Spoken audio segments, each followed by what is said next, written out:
اتنی تکالیف ہو رہی ہیں، اتنی مصائب اور مشکلات میں اضافہ ہو رہا ہے کہ ہم بیان بھی نہیں کر سکتے۔ بچے بھوکے ہیں، بچے بھوکے ہیں، عورتیں پریشان ہیں۔ روز کوئی نہ کوئی میڈیا میں، جو آج بھی جو میڈیا میں ایسے لوگ زندہ ہیں ابھی جو حقیقت کو بیان کر رہے ہیں، میڈیا کے چینلوں پر 70% مودی کا اپروول ریٹ دکھاتے ہیں۔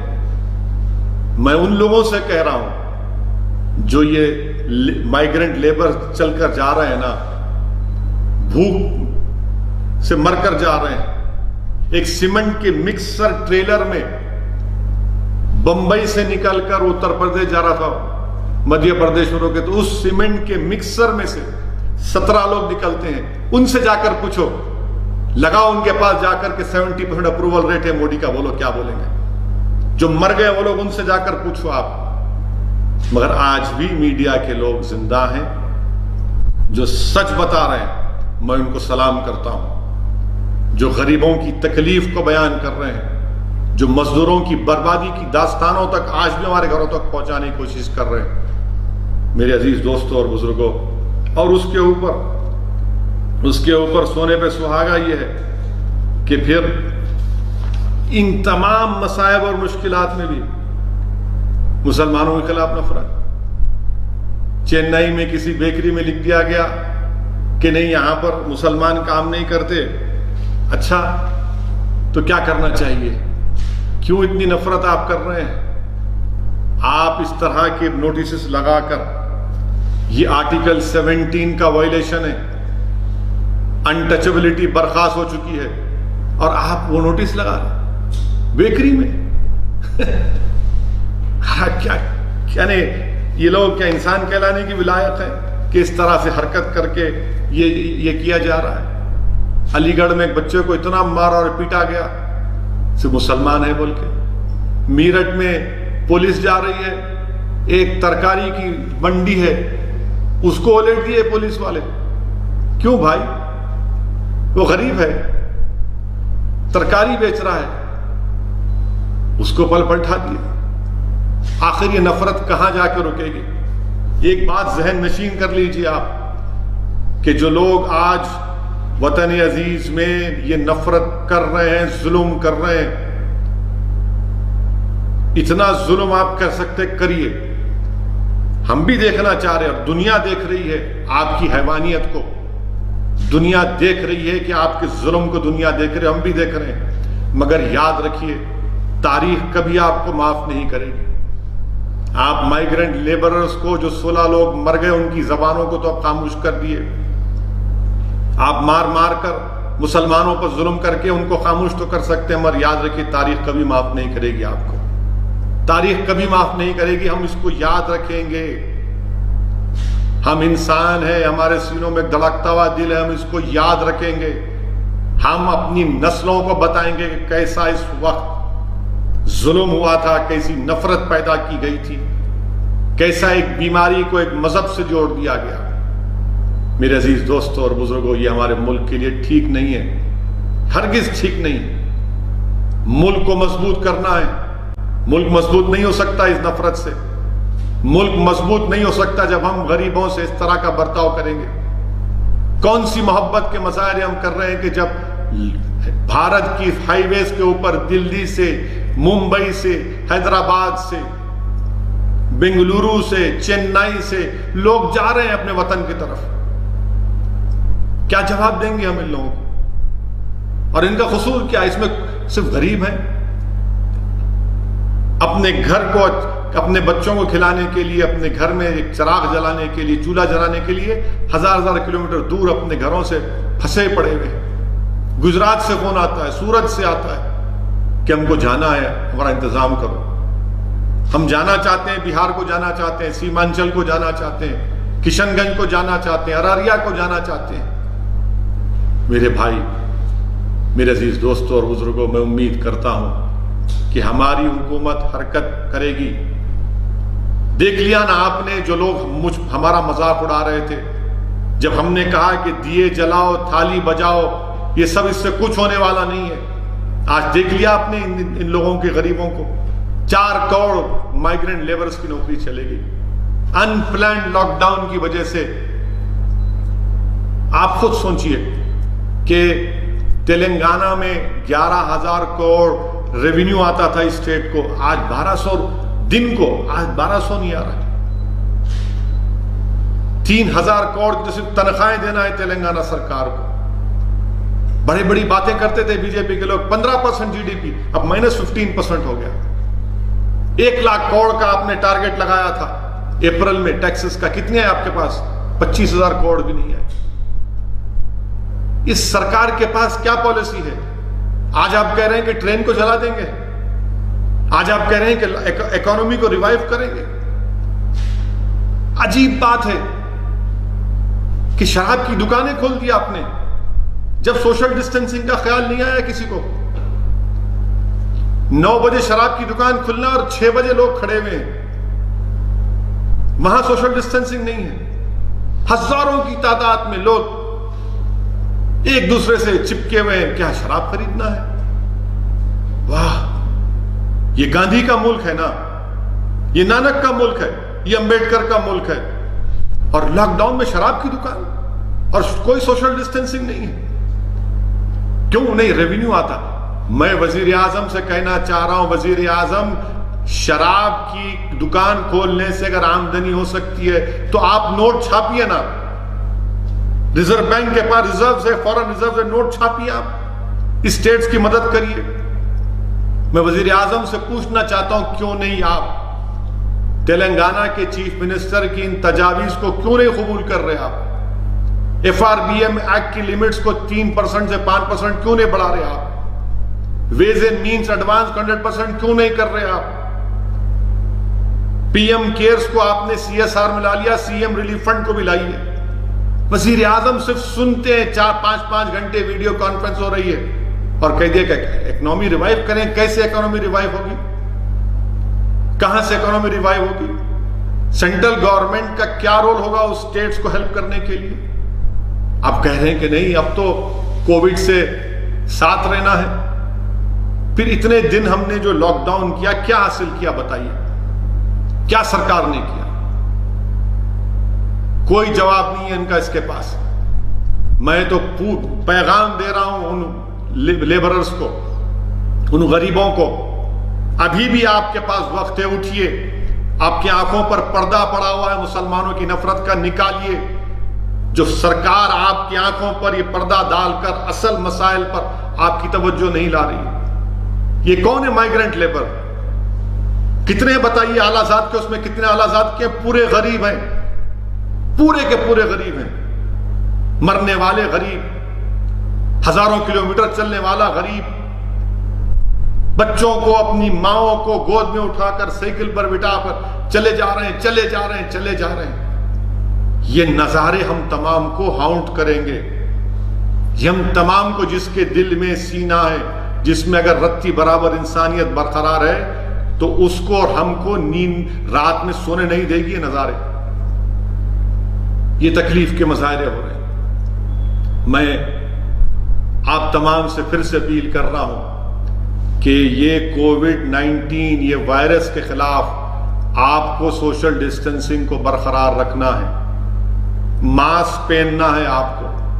آپ جب کبھی باہر نکلیں گے ماسک پہننا ہے آپ کو. جس کے پاس اگر سمٹمز ہیں، بخار ہے، سانس لینے میں تکلیف ہو رہی ہے، کھانسی ہو رہی ہے، یا آپ کو ریش آ رہا ہے یا کھجلی ہو رہی ہے، فوراً گورنمنٹ کے اسپتال کو جائیے، فوراً جائیے.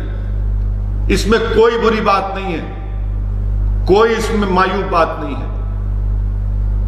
یہ بیماری ہے، اور میں آپ سے بھی اپیل کر رہا ہوں کہ اس وائرس سے مقابلہ کرنا ہے. وائرس سے نفرت کریے، مریض سے مت کریے. ارے اس کو کووڈ ہو گیا، ارے تو انسان ہے بھائی، کسی کو بھی ہو سکتا ہے. برطانیہ کے وزیر اعظم کو ہوا، بڑے بڑے لوگوں کو ہوا. آپ کو اور ہم کو مل کر ایک بھارت کے سٹیزن کے ناطے اس وائرس کا مقابلہ کرنا. اور جب ہوگا جب آپ اور ہم، اور پہلے میں اپنے دلوں سے ان تمام نفرتوں کو نکالوں. اگر دل میں نفرت ہے تو میں آپ سے اپیل کر رہا ہوں کہ سوشل ڈسٹینسنگ کو برقرار رکھیے. میں آج کے جلسے یوم القرآن کے اس جلسے سے خاص طور سے درمندانہ اپیل کر رہا ہوں ہمارے مالیگاؤں کی غیور عوام کو. میں مالیگاؤں کی ماؤں کو، بزرگوں کو سلام کر رہا ہوں. مالیگاؤں کے نوجوانوں سے درمندانہ اپیل کر رہا ہوں. وہاں کے علماؤں سے بھیک مانگ رہا ہوں کہ سوشل ڈسٹینسنگ کو مالیگاؤں میں برقرار رکھیے. مالیگاؤں میں بہت تیزی کے ساتھ یہ کووڈ وائرس پھیل رہا ہے. میں مہاراشٹرا کے چیف منسٹر سے، ان کے تمام ذمہ داروں سے، ان سے بھی اپیل کر رہا ہوں کہ مالیگاؤں کی طرف توجہ لیجیے. مگر مالیگاؤں کی عوام کی ذمہ داری ہے کہ آپ ڈسپلن کو، سوشل ڈسٹینسنگ کو برقرار رکھیے. آپ اپنے گھروں میں سلنڈر، آکسیجن کا سلنڈر لا کر علاج نہیں کر سکتے. آپ یہ نہیں کر سکتے. آپ اس سے یہ وائرس اور پھیلے گا. خدا کے لیے میری بات کو سمجھیے. ہم کو اپنی جانوں کو بچانے کا ہے. پوری کوشش کرنا ہے کہ کوئی ہمارا بیٹا، ہمارے والد، ہماری والدہ، ہماری بیوی، ہمارے بچے، کوئی نہ مرے اس وائرس کے ذریعے. اور وہ کب ہوگا؟ ہم ان کی موت کو کب روکیں گے؟ جب ہم سوشل ڈسٹینسنگ کو برقرار رکھیں گے.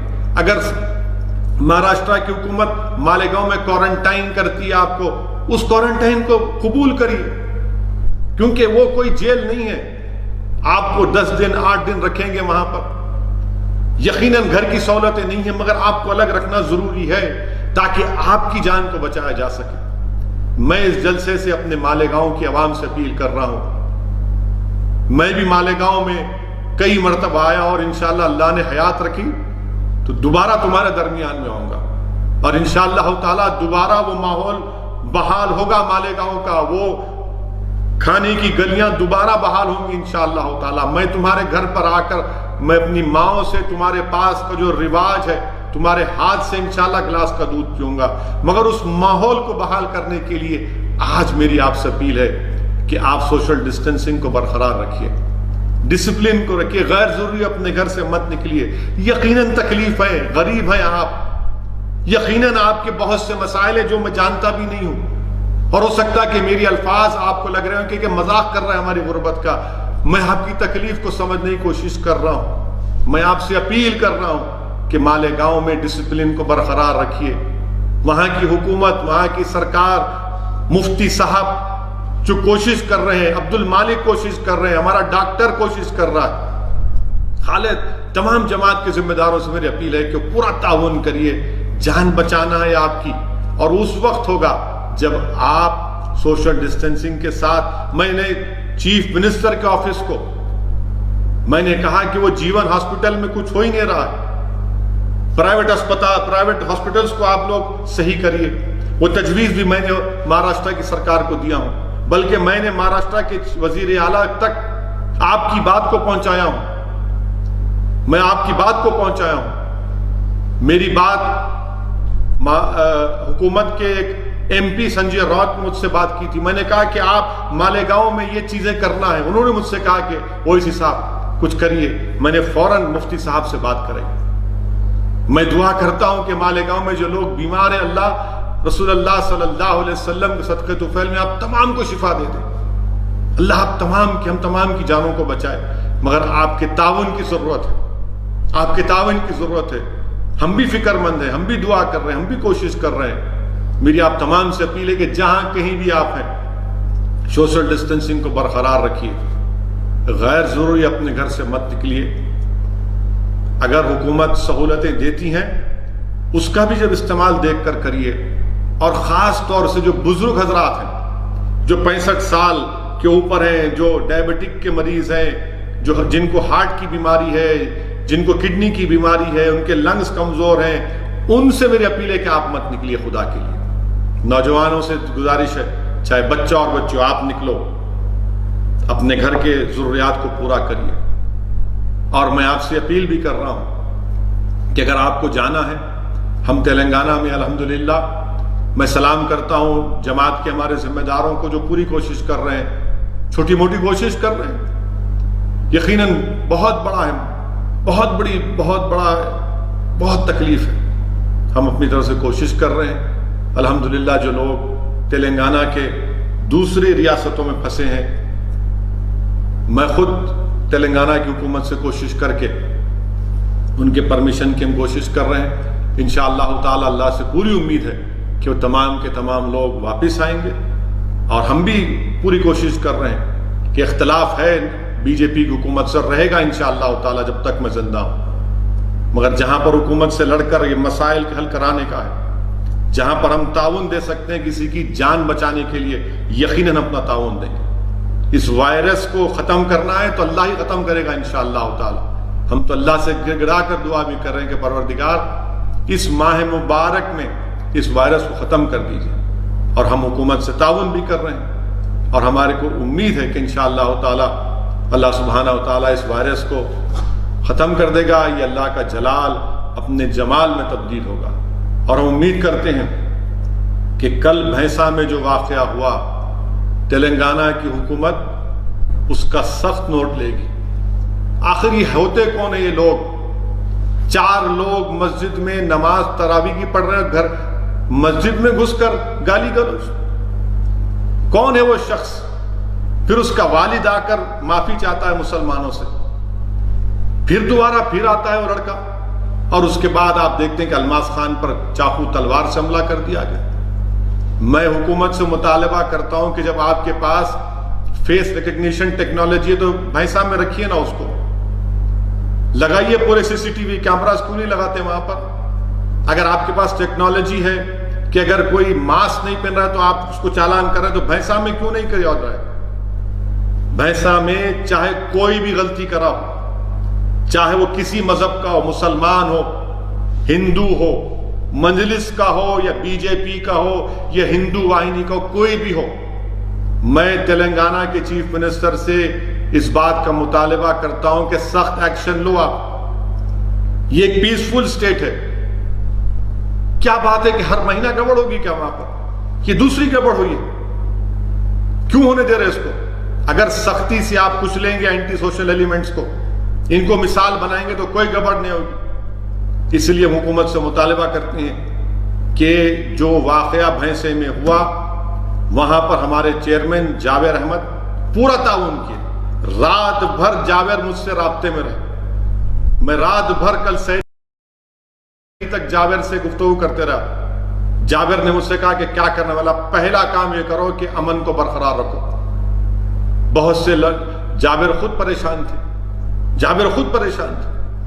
آج وہ زندگی اور موت کی لڑائی لڑ رہا ہے بچہ نظام آباد میں. ہم اللہ سے دعا کرتے کہ اللہ سبحانہ تعالیٰ اس زخمی کو شفا دے، اس کو حیات دے دے. اور حکومت سے یہ مطالبہ کرتے ہیں کہ ختم کرو آپ ان چیزوں کو، نوٹ کرو آپ. اس تلنگانہ میں اس وائرس کو بڑھنے مت دیجیے آپ. کووڈ وائرس ختم ہو جائے گا، اس کی دوا نکل جائے گی. اگر یہ وائرس تلنگانہ میں بڑھے گا تو پھر سب کو نقصان کرے گا. اسی لیے حکومت کو چاہیے، پولیس کے اعلیٰ عہدیداروں کو چاہیے کہ اس کا سخت نوٹس لیں. اور میں آپ تمام سے اپیل کر رہا ہوں، پورے دیکھنے والوں سے، کہ اس وائرس کا مقابلہ کرنا ہے. اللہ کے سامنے سر بسجود ہو کر اللہ سے بھیک مانگنا ہے. اور پھر ہم کو سوشل ڈسٹینسنگ کو، تمام احتیاطی تدابیر کو استعمال کرنا ہے. اس وائرس سے نفرت کریے. اس وائرس کا کسی کو پیشنٹ ہوا تو اس سے نفرت مت کریے، بلکہ ان پر رحم کریے، ان کے حوصلوں کو بلند کریے. میں کئی پیشنٹس مجھ سے بات کرتے ہیں، میں ان کو ہمت دلاتا ہوں. لوگ مجھے کہتے ہیں گاندھی اسپتال میں ایک صاحب ہیں نظام آباد کے، بولے کہ صاحب 39 ڈیز سے میں ہوں. میں وہاں ڈاکٹر سے بات کیا تو بولے اویسی صاحب ان کے ساتھ 8 ٹیسٹ آئے، 8 ٹیسٹ میں 6 نیگیٹو ہیں، 6 پازیٹیو ہیں اور 2 نیگیٹو ہیں. اس لیے صبر کریے. کسی کو شوق نہیں اسپتال میں رکھنے کا، مقصد ایک ہی ہے کہ آپ کی جان کو بچایا جائے.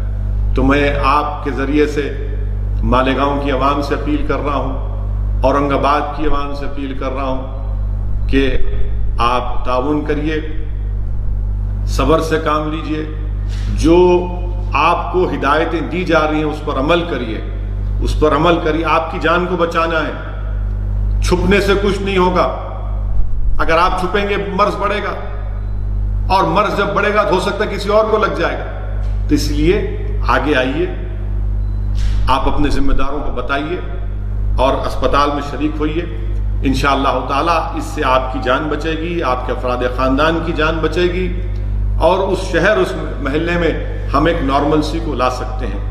یہ لاک ڈاؤن اب وزیر اعظم بول رہے ہیں، نہیں معلوم یعنی کیا کس راہ پر لے کر جا رہے ہیں ملک کو وزیر اعظم، مجھے نہیں معلوم۔ میں وزیر اعظم سے جاننا چاہ رہا ہوں کہ بھارت کے وزیر اعظم نیپال جیسا ملک اب الیکٹرک فینس ڈالنے کی بات کر رہا ہے، جس سے ہمارے ان کے رشتے کیسے، ہماری کرنسی استعمال یوز ہوتی ہے، ایکسپٹ ہوتی ہے۔ آج وہ نیپال کہہ رہا ہے کہ نہیں، ہم بارڈر ایشو پر بحث کر رہے ہیں ہم سے۔ کیا فارن پالیسی ہے؟ سکھم میں ہمارے چین سے سپاہیوں سے مدبھیڑ کیا ہو رہا ہے؟ آپ نے کہا تھا وزیر اعظم پارلیمنٹ میں، آپ کے منسٹر نے کہا تھا کہ اگست 2 کو کہا تھا کہ اب کوئی ٹیررسٹ ایکشن، کوئی ایکٹیویٹی نہیں ہوگی کشمیر میں۔ ایک کرنل کی شہادت ہو گئی، ایک میجر کی موت ہو گئی، سپاہیوں کی موت ہو رہی ہے۔ کون جواب دے گا اس کا؟ آپ نے کہا 370 غائب، مگر وہاں پر کیا ہو رہا ہے؟ بہرحال عزیزان ملت، انشاءاللہ تعالی یہ چند چیزیں تھیں جو میں چاہتا تھا کہ آپ کے ذریعے آپ تک اپنی بات کو پہنچاؤں۔ آپ کی ہماری ملاقات انشاءاللہ دوبارہ 20 رمضان کے دن دوبارہ ہوگی، اور اس میں ہم کوشش کریں گے کہ امیر المومنین شیر خدا حضرت علی کرم اللہ وجہ کے بارے میں یہ گناہگار کچھ سامنے رکھ سکیں، شیر خدا کے بارے میں، خاتون جنت کے بارے میں، امت کی ماؤں کے بارے میں، امام حسن کے بارے میں۔ اللہ سے دعا ہے کہ اللہ سبحانہ و تعالیٰ اس رمضان کہ ہمارے اب تک جو روزے اللہ اس کو قبول کرے۔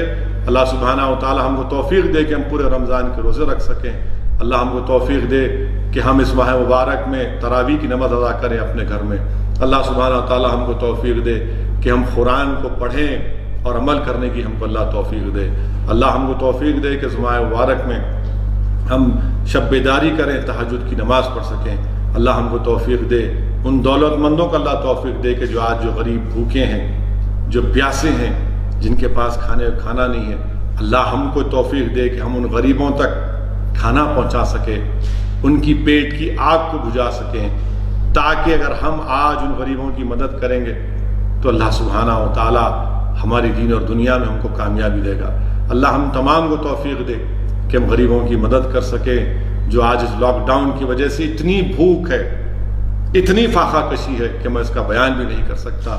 ہم اللہ سے دعا کرتے ہیں کہ اللہ آپ رزاق، ہم کیا کر سکتے ہیں پروردگار، آپ رزاق ہیں اللہ، آپ نبی کریم صلی اللہ علیہ وسلم کے صدقے طفیل میں ان غریبوں کو کھانا پہنچا دیجئے اللہ ہم کو بھی توفیق دیجئے کہ ہم اور کریں، اور جو لوگ کر رہے ہیں اللہ ان کی اس کو قبول کریے، ان کی اس امداد کو، ان کے اس صدقات کو اللہ سبحانہ تعالیٰ قبول فریے۔ اللہ آپ اور توفیق دیجئے دنیا کے دولت مندوں کو کہ وہ غریبوں کو کھانا کھلا سکیں، ان کی مدد کر سکیں۔ اللہ اس حالات کو تبدیل کر دیجئے۔ اللہ سے دعا ہے کہ اللہ اس حالات کو تبدیل کر دیجئے۔ اللہ ساری دنیا سے اس وبا کو، اس وائرس کو اٹھا لے۔